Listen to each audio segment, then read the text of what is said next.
the failed or fragile state indices and the rankings of Nigeria, we have been coming back precipitously from number 54 in 2005, now to number 13. We are one of the countries under the red alert list. And so it hasn't worked. The concoction hasn't worked. The 36 state structure that we have today, Ofodile argues very forcefully that this current 36 structure is contrary to the instruments of surrender of Biafra, that there are 3 conditions that they agreed on the instruments of surrender, one of which was that the Biafrans said, we accept the current structure, which then was a 12-state structure. And that B or C of it was that any future change must bring all Nigerians on the table to agree. And that these were the things they signed at the instrument of surrender, but that the military unilaterally subsequently changed the structure without then the participation of the other side. And he argues that this is against the instrument of the surrender, and that no wonder the Southeast has been marginalized out of it, 5 states out of the others having 6 and 7, as the case may be. Now there is the issue of unitary fiscal federalism instead of the 1963 Republican Constitution on fiscal federalism. There is the expansive exclusive list and having overpowerful Abuja. The development process is a trickle down from Abuja to the rest instead of a bottom-up economic and development arrangement. The census and revenue allocation that disadvantages the Southeast. There is the citizenship question. The Igbos think they become visitors everywhere all over the country. When it is time for census, the Southeast complain that they are about the only ethnic group that have maybe a majority of their people living outside of their homeland. And that during census, their populations are counted in the states where they live. Imagine a state, and then population becomes basis for sharing the oil money in Abuja. When it is time for that, you count them in there, you don't ask for state of origin in the census. But then, you use also the population to get the allocations. But when it is time to share anything else, you remind them that they don't belong here, as the case may be. So there have been issues about citizenship question, and so on and so forth. So, in other words, this system, it's not just the Southeast or the Igbos that complain. It has not worked for Nigeria. And my thesis is that even if any government, including this one, just have all the political appointments from one village, my thesis is that the life of the average person in that village will not change. Just rewind it again, and think the other way. The last regime, we had an Ebele Azikiwe as president. We had secretary to government. We had minister of finance and coordinating minister on the economy. We had all of this, deputy senate president, this, that, and so on and so forth. Most of the financial institutions headed by people from the Southeast. And yet, there is no motorable federal highway in Igbo land. This thing is an elite game, as far as I'm concerned. The issue of who and whatever and so on and so forth is not taking us anywhere. And unless we get to the heart of it. So, it seems that there is a consensus today. There is a consensus. If you take it much broadly, the North, so-called North, if you calculate the number of years they were in power, but essentially, poverty is still predominantly a northern phenomenon. So, that you control this and a few billionaires are made here and there and so on and so forth means absolutely nothing. The ordinary man in Nigeria has not benefited, is getting worse off by the current system that we have. But there is a consensus now on restructuring. And in that case, Fodile would argue that Biafra becomes a metaphor for agitation by oppressed people for justice, equity, and fairness. It hasn't worked for anybody. If you look at President Buhari recently said he also supports amendment of the Constitution or devolution. If you read the APC manifesto, it says, quote, as a change agent, APC intends to cleanse our closet to halt the dangerous drift of Nigeria to a failed state with a conscious plan for post-oil economy in Nigeria. To achieve this laudable program, APC government shall restructure the country, devolve power to the units with the best practices of federalism, and eliminate unintended paralysis of the center. End of quote.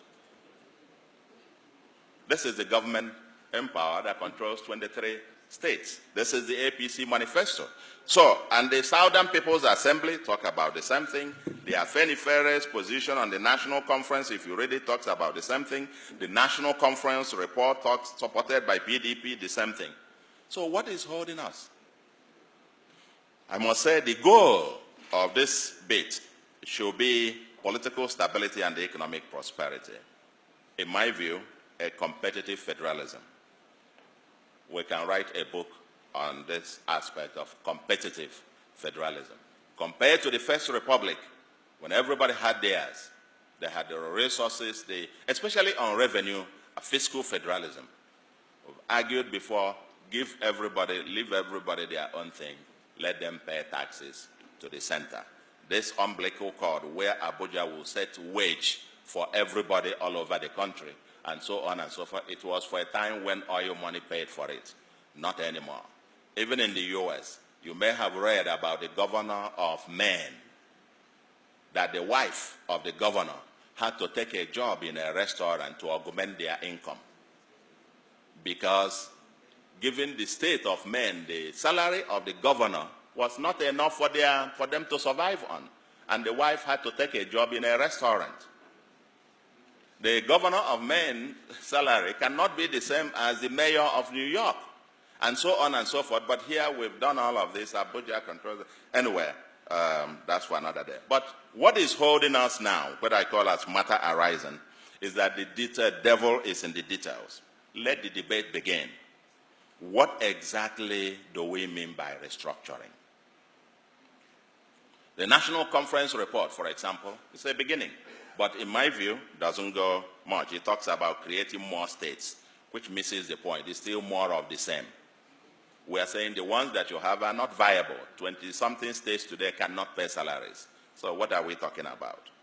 Or should we go back to the EQMS Constitution, the proposal of 6 zonal structure as the federating units? What model of federation? Should we use the UAE, United Arab Emirates system, or which one are we going? Let us get to work and begin to think. Some people propose, and I agree, that we need a new constitution negotiated by the people of Nigeria. And my thesis is that if this is the only achievement of President Buhari, he would be the greatest statesman ever in the mode of Abraham Lincoln. But we need to get this done. That the people of Nigeria will have to get together and negotiate a new constitution for themselves. Second, or the third point, is leadership failure in Igbo land. It raises fundamental questions if you read Chude's book on the collapse of failure of leadership in Igbo land and the search for the new one, whatever. It's in that light it agitates your mind when we talk about Igbo presidency. What does that actually mean? Is it to have somebody wearing a red cap in the villa, or what? If all that we say, even within the states, a governor is first his village, his local government, then his senatorial zone, so that he can be Ocholo Ozwa of his own local government or his village, and so on and so forth, then let the others care. Is that the kind of leadership we are talking about Nigeria, or in the new Biafra, as it were? And we have seen it, like I said, about people occupying offices and so on and so forth, and still nothing. So the question is, The same contradictions in Nigeria are also there within Igbo land. We cry of marginalization at the larger Nigeria, but there is also cries of marginalization within. There is the identity question within. There is the citizenship and indigenship question within. How many other Igbos live in Aba and in Abia, for example? But, I don't know, 2 years or 3 years ago, that was the indigenship thing, that all non-Abia citizens were sacked from but these people had lived there, worked there, paid their taxes there. They were counted as part of Abia in the census. You collect revenue, more revenue because of them. But then, no, you can't work in there. You are not an indigent. So while we are pointing one finger there, ladies and gentlemen, look closely. The other three are saying, let's get it here. And so how can this new leadership emerge? With and then of course the entry fee is very high. The fourth, the new Biafranism, and that is my last point. And let me say that Nigeria has wittingly or unwittingly dragged the Biafran issue from the periphery into the mainstream discussion. Nnamdi Kanu, in my view, threw a bait and Nigeria took it. Today, he is the most popular political prisoner and will end up either as a hero or a martyr. But to his credit, he has forced Nigeria and the world to discuss Biafra. I believe that keeping him there does not do Nigeria any good. I believe this young man should be released and released like yesterday.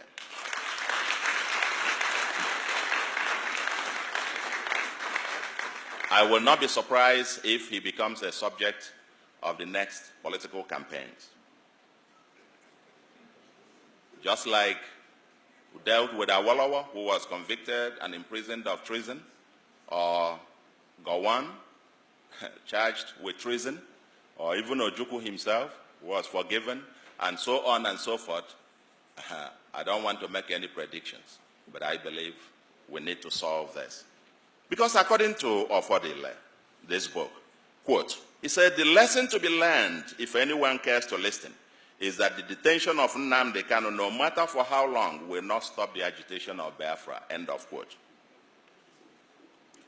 He further argues that the detention of Uwazurike between 2005 to 2007 helped to radicalize his followers.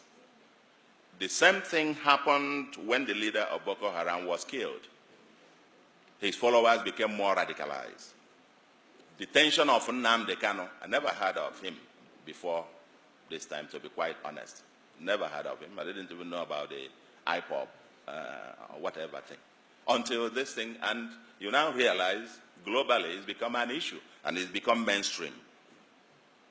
Now, and again, quote, he says, this book argues that the idea of a customary government under the Supreme Council of Elders in accordance with customary law enjoys the support among a section of the Igbo, but it is the Biafra or death philosophy of Nnamdi Kanu that found resonance across the length and breadth of the Igbo nation.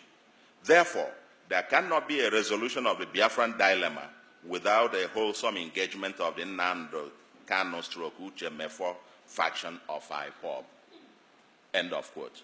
That's what this was. So, if I were President Buhari, quite honestly, I would be very suspicious of anyone who advises me to ignore the Biafran issue. I'll be very suspicious.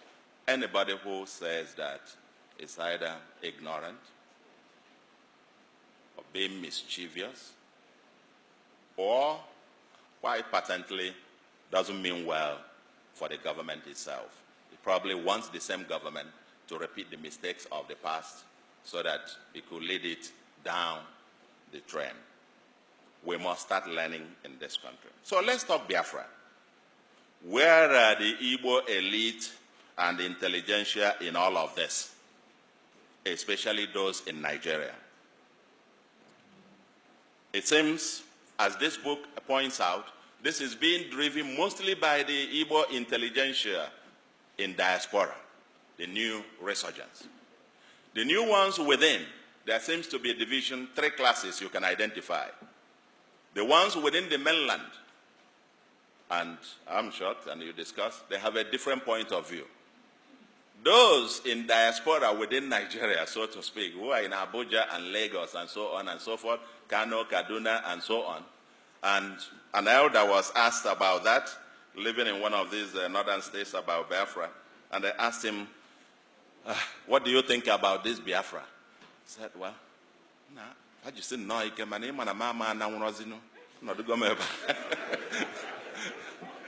In other words, they should keep it up, but you know I can no longer go now. You see all the things I have here, I cannot carry them on my head. So, there seems to be a sense of either denial, and on one part, or people who think, no, it won't be, because we can't just imagine it. And because of some discussion that, oh, okay, if this happens, you will lose your property, you will lose that, and so on. Of course, that is untenable. I mean, I too was wrong on this, because if by any chance you have another state of Biafra, it will be the 16th state of ECOWAS. And that means you have free movement of goods and persons. But the fundamental question, the fundamental issue is that this debate is not happening. This whole thing is being driven almost in a haphazard manner. Last week, they called for, was that last week? Yeah, last week. They called for a sit at home. And even without anybody getting out or more in force and so on, I learned virtually Anambra and many other cities were completely shut down. It just tells you there is something going on. But, again, where is the elite in this? What is missing is structured debate and the apparent elite aloofness or complicity or hypocrisy.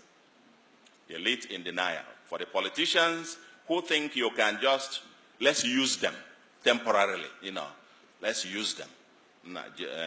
Just go on, while we can then use that to negotiate for something here. I can tell you, you will create a monster that will consume you. When that inferno comes, both us, everybody else, and the kind of thing that happened in Biafra where dissent, any dissent was considered a saboteur. Okay? You might get to a point where you will be telling them, just go on, while we can negotiate here, get something for ourselves in Abuja. I can tell you, these guys are no fools. At some point, they will look at you too and know that you're actually part of the problem. And so on and so forth. So, I say, let the debate must begin. The late Dr. Pius Okibo, in this book as well, presented what the memo by late Dr. Pius Okibo presented to the Biafran government on the economic viability of Biafra. Nobody is talking about what the currency will look like. How will you fare with international trade? What kind of constitution are you talking about? And Ofodile forcefully argues here that the Ahera Declaration of 1969 came too late. They had intelligentsia pushing for Biafra, but there was no organized structure. That if they had done what they did towards the end of the war at the beginning, Biafra would not have ended the way that it did. But what is shocking is people talk about this in their bedrooms and in their parlors. And then you come out and everybody is just, and so on.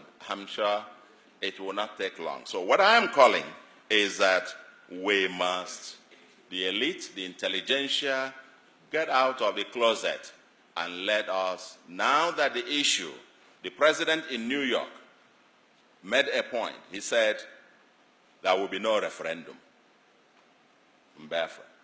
Now, and I said, my reaction to it was, oh my God, So this matter has actually gotten to the point where we are now talking whether to have referendum or not to have referendum.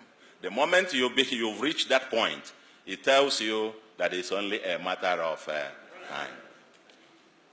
But who is driving the debate? The New Sikhism, New Biafranism, and so on and so forth. Everybody seems to be quite quiet. And finally, let me agree with Wole Soyinka that Biafra is an idea. And that is what this book talks about. You can't defeat it with guns or prison cells. The only way to defeat it is to offer a counter-narrative. What should? There has been none, no counter-narrative until now. What Honorable Ofodile has done is to provide very powerful, not only counter-narrative, but counter-narratives. And I will say, and stresses the urgency of action now. The clock is ticking, and I can only end by congratulating Chode for this eminent work. Thank you very much.